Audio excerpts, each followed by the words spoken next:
349 جو دعا میں پڑھاتا ہوں یہ دعا پڑھ لیجئے۔ اللہ کے ذات سے امید ہے کہ کبھی بھی تجارت میں نقصان نہیں ہوگا۔ یہ حدیث شریف کی تو حدیث میں یہ دعا آتی ہے، پڑھیے میرے ساتھ۔ اللہم انی اعوذ بک ان اصیب فیہا یمینا فاجرہ او صفقتا خاسرہ۔ ترجمہ پڑھیے، میرے ساتھ پڑھ لیجئے۔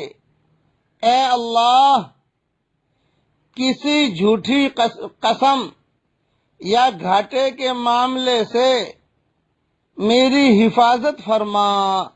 یہ آسان کر کے میں نے کر دیا ہے، یہ اصل ترجمہ تو اس کا یہ ہے، اے اللہ میں آپ کی پناہ چاہتا ہوں کہ کسی جھوٹی قسم یا گھاٹے کے معاملے میں پڑ جاؤں۔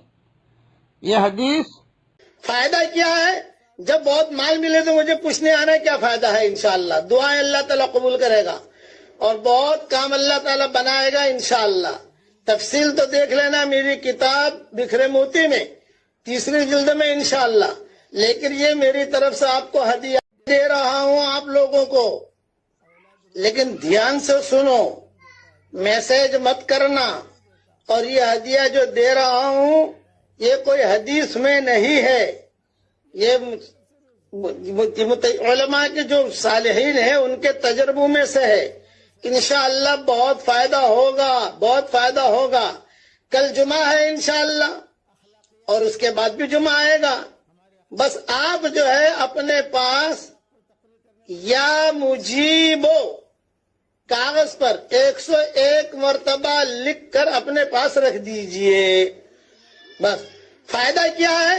جب بہت مال ملے تو مجھے پوچھنے آنا کیا فائدہ ہے۔ انشاءاللہ دعائیں اللہ تعالیٰ قبول کرے گا اور بہت کام اللہ تعالیٰ بنائے گا انشاءاللہ۔ تفصیل تو دیکھ لینا میری کتاب بکھرے موتی میں 3 جلد میں۔ صرف ایک شرط ہے کہ کالے قلم سے لکھنا، بلو سے نہیں، لال سے نہیں، ہرے سے نہیں۔ جو کالا قلم، جو قرآن شریف میں بھی کالے جو آپ دیکھتے ہو نا، یہ کالے قلم سے لکھا جاتا ہے، اس کی نوعیت الگ ہے۔ اس وجہ سے یا مجیبو 101 مرتبہ لکھ کر اپنے پاس رکھ لیجئے، اپنے پرس میں رکھ لیجئے، اپنے بیگ میں رکھ لیجئے۔ عورتیں بھی رکھ لیں، مرد بھی رکھ لیں۔ اور دوسرا جو ہر قسم کا آدمی اسے لکھ سکتا ہے، مائیں بہنیں معذور ہیں تو بھی لکھ سکتی ہیں، کوئی حرج کی بات نہیں۔ بیٹا لکھ دے۔ اللہ واللہ اکبر، یہ تو پڑھ سکتے ہو، اس میں کیا مسئلہ ہے؟ لا الہ الا اللہ محمد رسول اللہ، یہ تو پڑھ سکتا ہے آدمی۔ درود شریف پڑھ سکتا ہے۔ قرآن شریف کو کوئی آیت پڑھنے کا موقع نہیں ہے، حفظ نہیں یاد ہے، تو کم سے کم اللہ اکبر اتنا پڑھ لیجئے۔ تو اور دل سے پڑھو گے اس وقت میں تو اللہ کی ذات سے امید ہے کہ اللہ کو بہت بہت خوشی ہوگی۔ اب پڑھ لیجئے میرے ساتھ۔ اللہم اجعل امامی نورا ومن خلفی نورا